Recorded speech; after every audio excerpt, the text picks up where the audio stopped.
We are back live for Cloud Talk Live.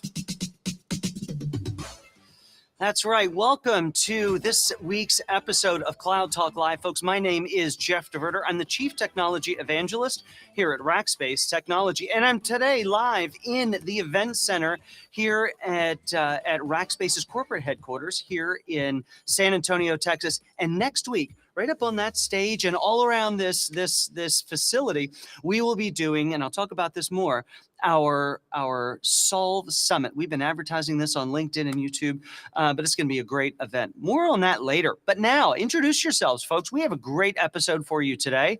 So I'd love for you to introduce yourselves in the comments below. Tell me who you are. Tell me where you are. Love to learn more about each of you because you're going to want to participate in today's very, very global conversation. Now, if you want to get a hold of us, you want to share a little something, maybe you don't want the whole world to see, you want to say super nice things and you don't want the world to know you said them, or maybe you have constructive criticism. Who knows what it might be? Just send us an email at solve@rackspace.com. It comes to me, it comes to Daniel, Megan, the whole production team will see it. And I'd love to know what's going on from you. Michael is here from Houston. Michael, you get a badge for being here as regularly as anyone is going to be here. So thanks so much for that. All right, let's press on with a couple of things here, folks. As you know, Solve, what this Cloud Talk program is all about, is part of Rackspace's Thought Leadership Program. Part of that is our podcast. Now, all of the audio from all of these events ends up in this podcast stream at some point or another. I'll freely admit I edit them a little sporadically, so, be patient. But if you will go and subscribe to Cloud Talk, anywhere you find the podcasts, whether that's Amazon Music, Apple Podcasts, Google Play, Spotify, Stitcher, all of them, you'll find us there. You can't get rid of us. We're everywhere. Now, let's talk about our event for today. I have got one Confidence Staveley who's going to be on the program. Now, Confidence and I have been talking on LinkedIn for months now, finding a time to have her on the program. And folks, today is that day. Now, there's so much that's amazing about Confidence, but as you're going to learn, this is the first guest that we've had on the program from the amazing continent of Africa. That's right, Africa, ladies and gentlemen. With that, let's bring Confidence up onto the stage and learn a little bit more about her. Confidence, welcome to Cloud Talk Live. Thank you so much, Jeff. It's just a pleasure to be here. I'm super excited. Well, we're excited to have you here. Now, we've got to start. Where in the world specifically are you? And I always ask this question of people who are far away. What's the weather like today? A variant of that question would be people would ask, where are you today? Because I could be just about anywhere else in the world. So today, I'm in Lagos, Nigeria, where my base is actually. And yeah, it's really warm and it's very, very sunny. So yeah, it's a beautiful day. Oh, that's wonderful. So, so your base is in Lagos, Nigeria. Where do you work these days? Tell me about the day job. Tell me about what fills your 9 to 5 time these days. Jeff, is interesting because I wear 2 major hats. I wear one as the founder and executive director of Cybersecurity Foundation, where we're driving safe and inclusive access to digital across Africa. Keywords there being safe, inclusive. Inclusive because if you look at the demographics in Africa, women make up 50% of the population, but only contribute 9% to the cybersecurity workforce. Yes. Oh, wow. So if you hear the rest of the world say things around 20 and 25, that's going to look like Christmas for us over here. So we have those gaps, not just in cybersecurity workforce, but even access to digital, generally speaking, for women. So my organization helps to drive safe access, upskill women to take up opportunities in cyber, close the skills gap, and many other things. But also day job too would be that I'm a virtual CISO, I'm a VCISO for a company that's using conversational AI in a revolutionary way. And it's very exciting to see what's happening in that space and being able to bring in security best practices into the work that's been done there. That's really fascinating. Hey, let's delve a little bit more into job number one. We'll start with job number one. So, first of all, when you were getting into cybersecurity, obviously you mentioned the numbers 9%, the female workforce only contributing to cybersecurity in Africa up to 9%. Did that make it more difficult? Was it seen as a job that women shouldn't do, can't do? Was it hard for you to break into that? I would say generally tech was something seen as something that women shouldn't do. And I mean, recently on Women's Day, I made a post about this. I don't know if you saw that, Jeff, but I narrated how my father, when I was 7 years old, I just come back home from a competition. I had won an AC competition, and he welcomed me into his arms like a loving father would. And he made a comment that I would never forget. He said, "In you, I have 10 sons." At that time, I Oh, was 7 years old. Yeah, I had no clue what he meant, but it didn't take me long. I wasn't 10 before I discovered what he actually meant. yeah. And I overheard a lot of things, I experienced a lot of things. I clearly overheard him in a conversation trying to make a case for why I should, why my interest in computer science and having to build a career in it made sense in the first place. And the person he was speaking to clearly said to him, "That's something that the boys do. Why should she be there?" And he made a case again. He made that same comment. It just brought back all of the memories flashing back. And honestly, I won't say it's significantly different today. I mean, I'm in my 30s now, and I have still had this year someone tweeted at me saying that women should be in industries that require emotional people because Uh, women are naturally emotional, and that cybersecurity should be for able-bodied men. I don't know what he means by that, but I mean, with these nails done and everything, I could do just about anything that needs to be done to get the work done. So it's very interesting. But I would say, generally speaking, cybersecurity, or rather, generally speaking, tech as a whole is seen as something that's a boys' club, mm, that girls generally may not have the intellect for because right. maybe our brains are wired differently. And so what I have done with some of the work I'm doing here is that while upskilling is a great thing to do, there's a whole lot of mental work that we do with the girls we train, because I mean, these stereotypes have been inculcated, they've been believed to be the truth. I mean, all of these myths that we need to rewire them. So that's what we're seeing, generally speaking, across board. But for me specifically, I would say that I have thoroughly enjoyed it enough to put that kind of talk about gender at somewhere relevant in my mind, because I can clearly see what the truth is. I'm enjoying myself, and I think more women should be here. That is an amazing story. I love the quote that you mentioned from your father, and obviously, how proud he was and is of you, in what you're accomplishing. That is just absolutely amazing. So, if people want to learn more about your foundation, how do they find it? Okay, you can go to www.cybersafefoundation.org. We are actively sharing stories also about our alumni and the programs we're doing on LinkedIn. On LinkedIn, you can find us by typing Cybersafe Foundation, and you definitely be able to connect and see what we're doing. The work we're doing is phenomenal, if I say so myself. I mean, I have seen girls who have come from waiting tables at pizza restaurants, Yeah. becoming SOC analysts at big firms. In South Africa, I've seen girls in Kenya go from being very, very stressed underpaid lawyers to taking up data protection roles in major banks. I have seen girls who didn't know how to turn on a computer become pen testers and really protect critical infrastructure in Nigeria. So all of these stories and all of the work we're doing, we are showcasing it on our socials. Recently, we opened applications for our upskilling program we call Cyber Girls, and we got 20,000 applications. I mean, Whoa, 20,000, Jeff. that's From, incredible.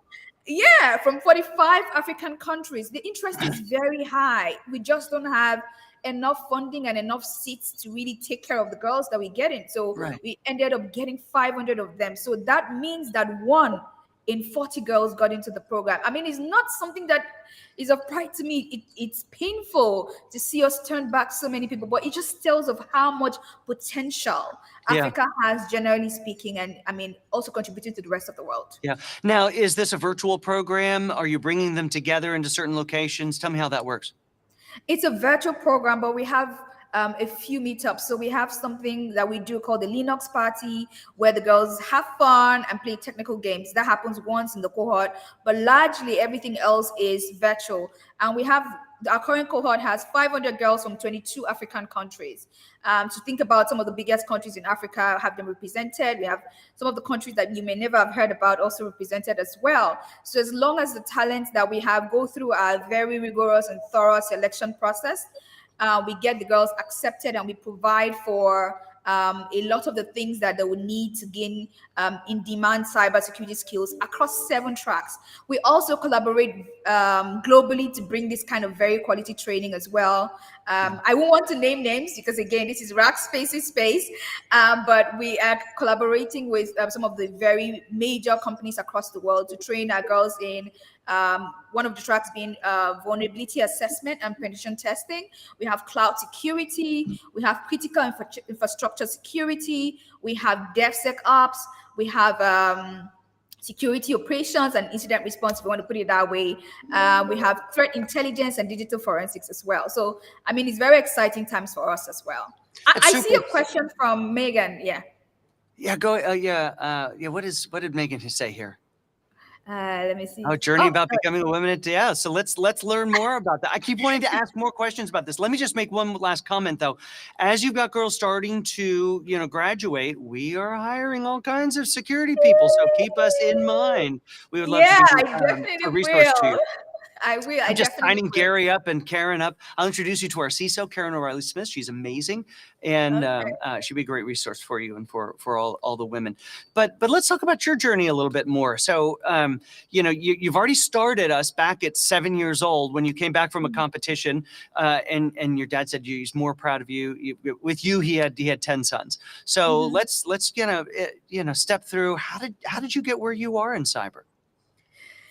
I would say it was sheer happenstance. I was supposed to be a medical doctor, Jeff, and it's very interesting. You made a left turn where you're supposed to go right at some point. Yeah, I mean, the only thing that still remains, I don't know if this is a joke that holds true in America, but people who have the worst handwriting are generally thought of as doctors. So I still have the bad handwriting. So maybe that's the only thing that's stuck. That's the only thing that's stuck here. But I mean, I'm very African in the sense of our families are sort of like very influential into what the children become. So they start selling you some of the the very high performing careers very early. So if you know how to talk a lot, so you should be a lawyer, you talk a lot.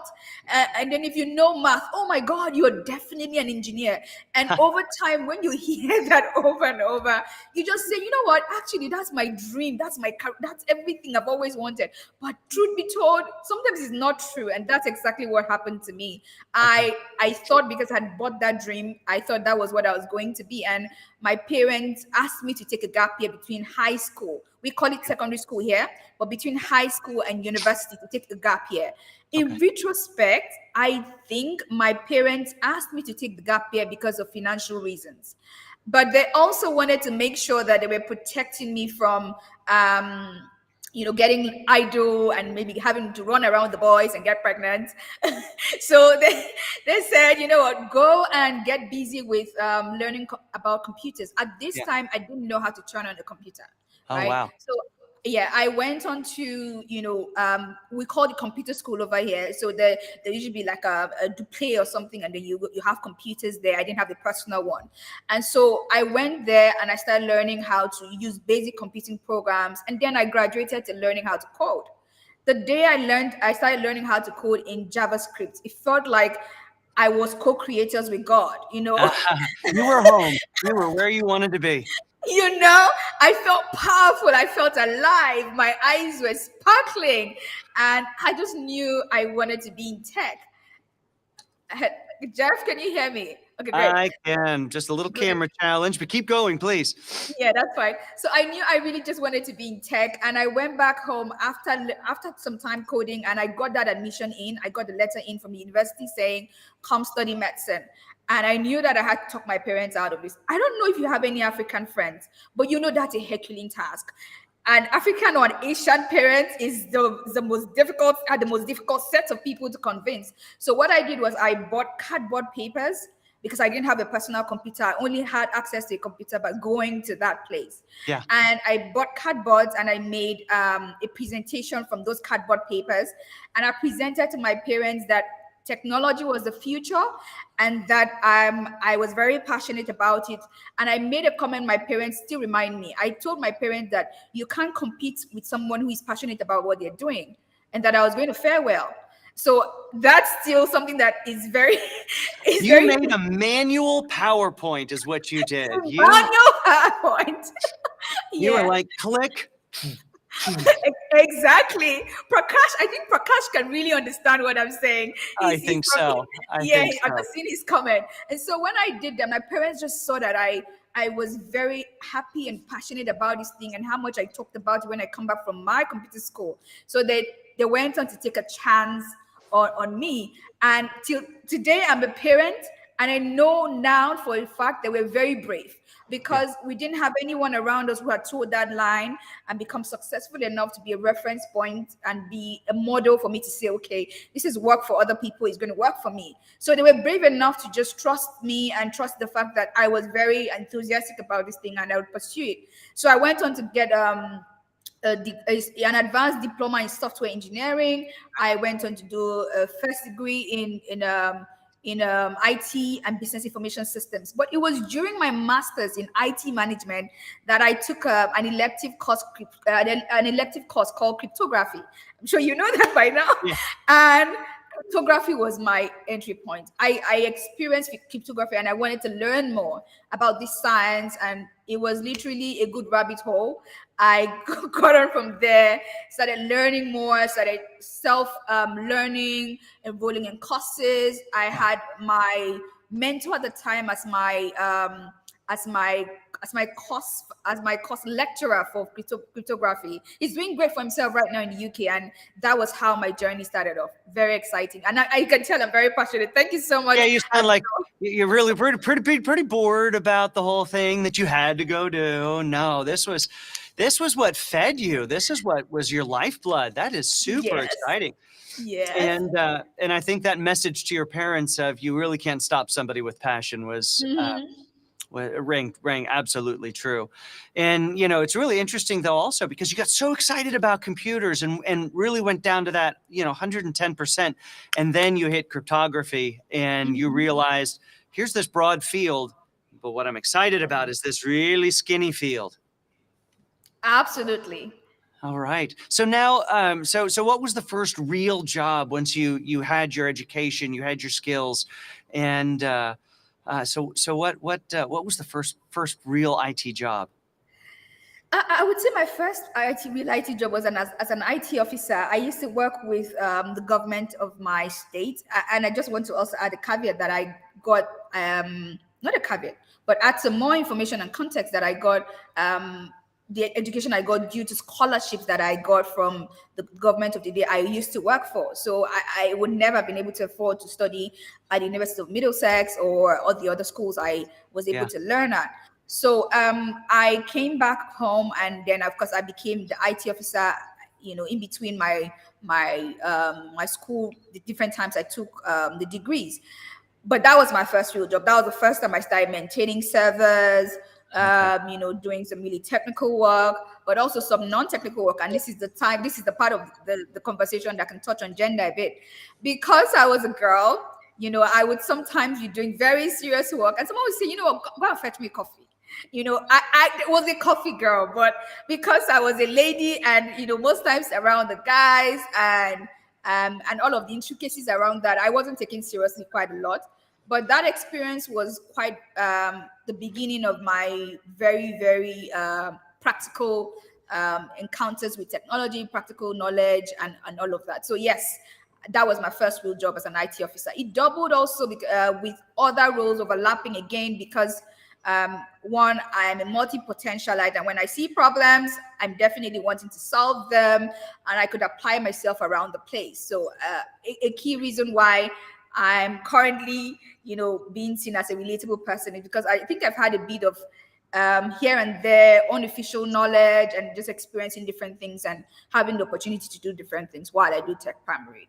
Yeah, that's really, really incredible. And it's amazing to be able to get to feed that back to that next generation, to the next folks who are digging in. It's interesting. You're telling me the story, that in those first jobs, you're there as an equal with the guys, but you're getting sent for coffee. I was interviewing an amazing woman, about a month ago or 6 weeks ago, from Turkey.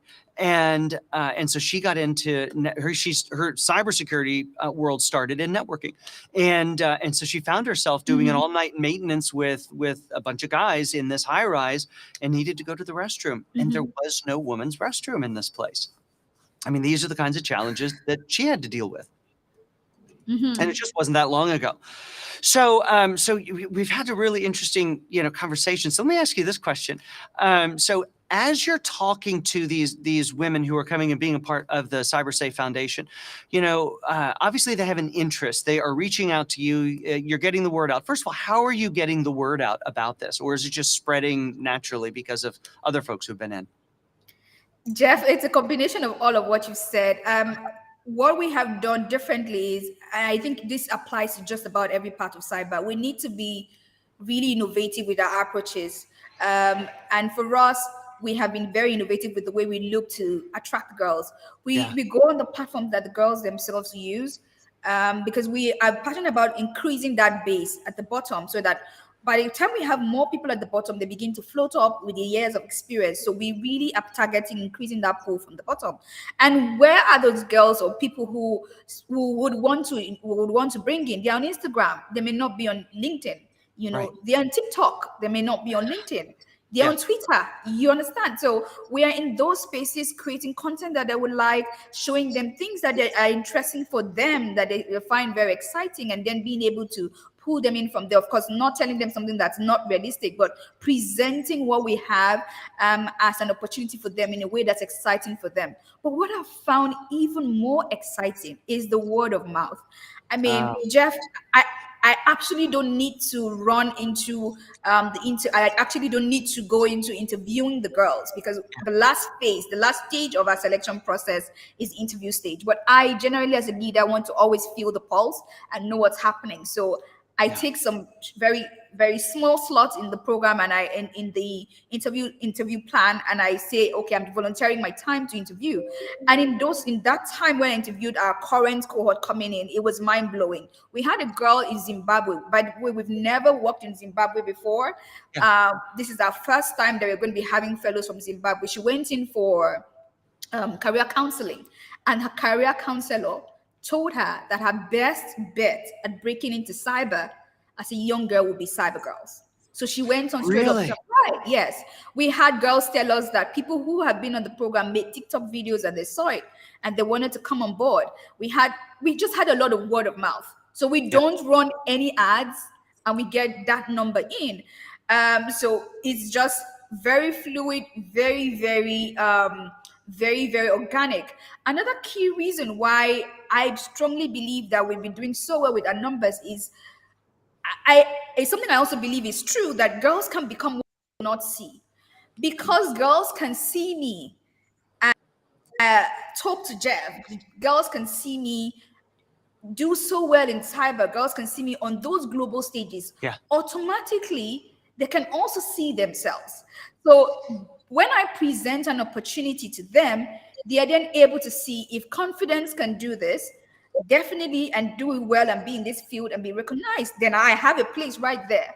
So I believe also very strongly that the reason that we are able to get these numbers is not just because of me, because I can take myself out of the equation.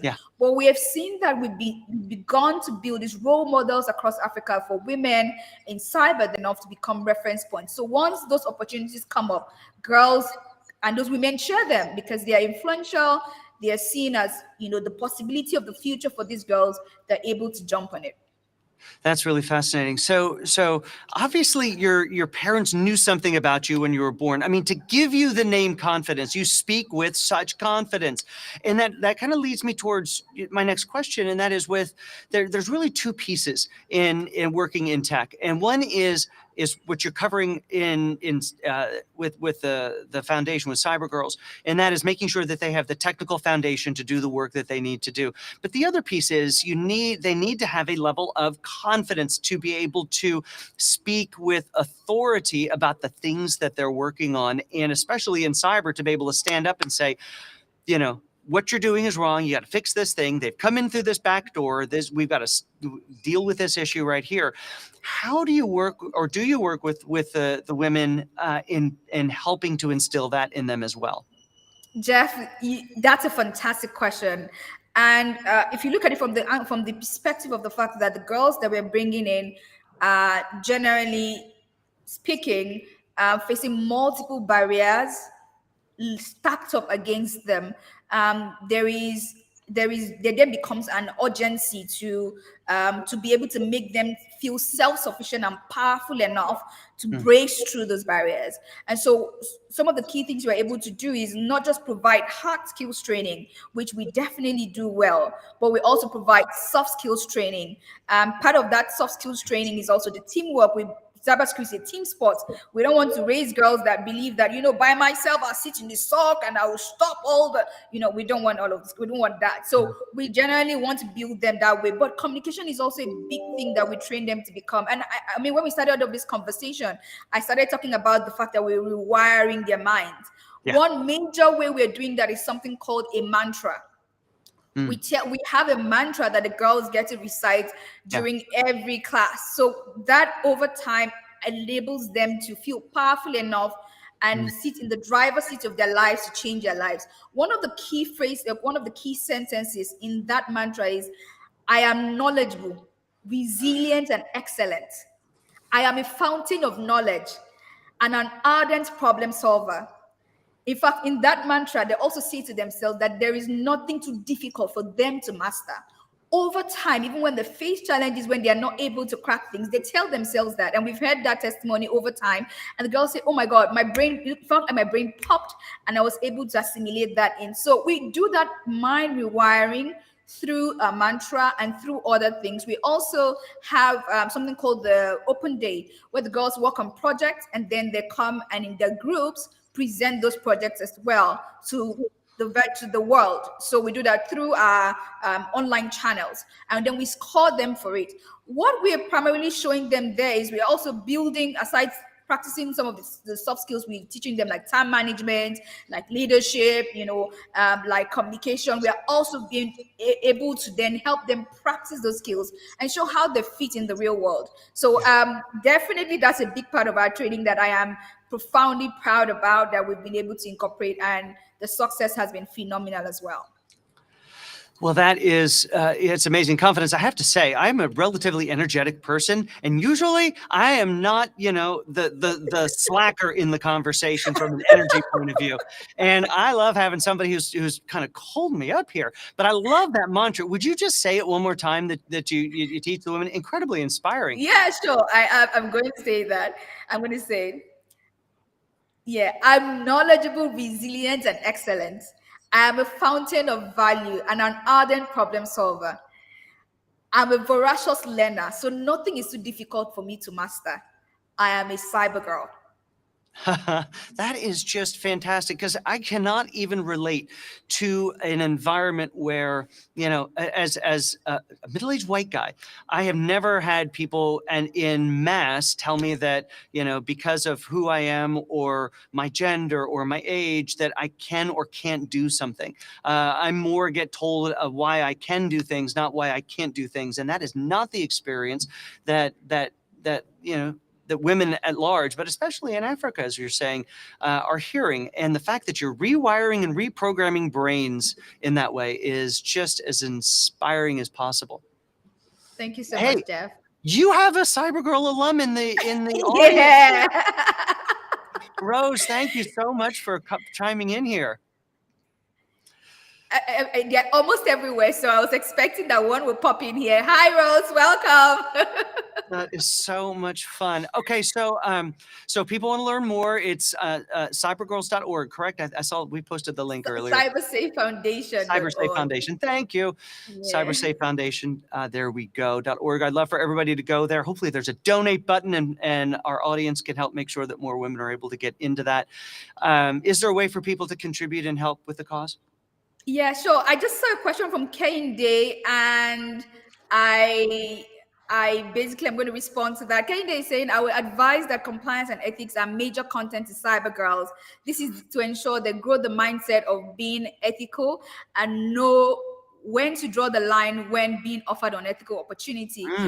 I will actually refer you to a video. I'm not going to tell you what I mean. I'm not going to say much. I'll refer you to a video of a cyber girl. If you go on our YouTube channel, there's a girl called Olufela Oshideko. She was the girl I was describing earlier who couldn't turn on a computer, but right now is one of the best pen testers we've produced. And in her video, she actually says this, that we tell them about the ethics of it. It's something that they sign paperwork for. So that's a key part of our training as well. But talking about compliance, that's also a learning track that's different. We have something called governance, risk, and compliance. So girls that want to explore that path for cybersecurity can definitely come in and explore it. So Kende, I hope that I have shared that with you. It's definitely something that's top on our minds and in our actions as well. I love that so much. Well, Confidence, thank you so much for taking time to talk with us here this morning. Sorry, Jeff. Can I say one more thing? Yeah. Yeah, you were saying how people, you were asking me to say something about how people can support us, right? Yes, I did. Oh, thank you for remembering. Yeah, great. So I just started in this question and I didn't come back to speak about that. But currently we're trying to raise funds to be able to support the girls that we have on our cohort. So you can definitely donate. The link for the donation is on our website as well. So please donate. We also would be calling for coaches to also help coach the girls, and this is gender neutral for our coaches, so you can volunteer your time to coach the girls. We also have a call for mentors. Our mentors are only female because again we want to use the power of representation to really drive home some of the key points and some of the rewiring I spoke about earlier. So if you're a woman here in cybersecurity who has 3 or more years of experience in industry, come from wherever in the world you are. We generally have our mentors from about 4 continents in the world. So you are welcome to just help us really show these girls that this is possible. So you can mentor, you can coach, you can donate. That's awesome. Hey, there's also one question I love to ask when we do these types of an event, and I don't know as your answer is going to be very different, but if you were talking to, so here's what I hear a lot. I'll get an email, we'll see comments in here going, this was a great event. I want to take it home and show it to my teenage daughters so that they can see what they could become in the future. But if you were going to give a message to these 12-year-old women, or maybe even 12-year-old Confidence, what advice would you have for them or even for yourself at 12 years old? Sorry, I'm a big mantra girl, so I'm going to throw up one. Okay, that's good. It's stupid simple. Because again, I believe in stupid simple things. It's a nursery rhyme. It goes thus: good, better, best. Yeah. I will never rest until my good is better and my better best. This is also something that has held me up to very high standards of continuous self-improvement. Yeah. And when you are so good at what you do, you're unstoppable. And so I want to first tell those girls that you can do this. And if you continue to put in that mindset of continuously growing what you know, growing your skill sets, girl, there's no barrier on your way you can knock down. Well, I don't know if I've ever done an episode that I've been more inspired about to go become better or become best at something. So I think we need to get some T-shirts made. And get them out and sell them and get the proceeds over to Cyber Girls.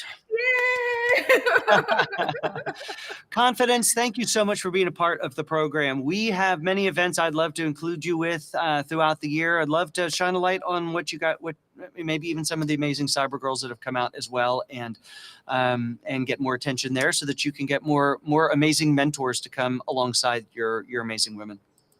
Thank you so much. That would be excellent. Absolutely. Well, we're going to tuck you backstage for a few minutes, but stick around. I'd love to visit with you afterwards. But an amazing conversation. Thanks for being a part of it here today. Thank you so much, Jeff. Absolutely. Well, everyone, I do hope that you enjoyed that as much as I did. And I really did mean that. I'm an energetic person, but I think I have found my match in a conversation with confidence. Holy moly.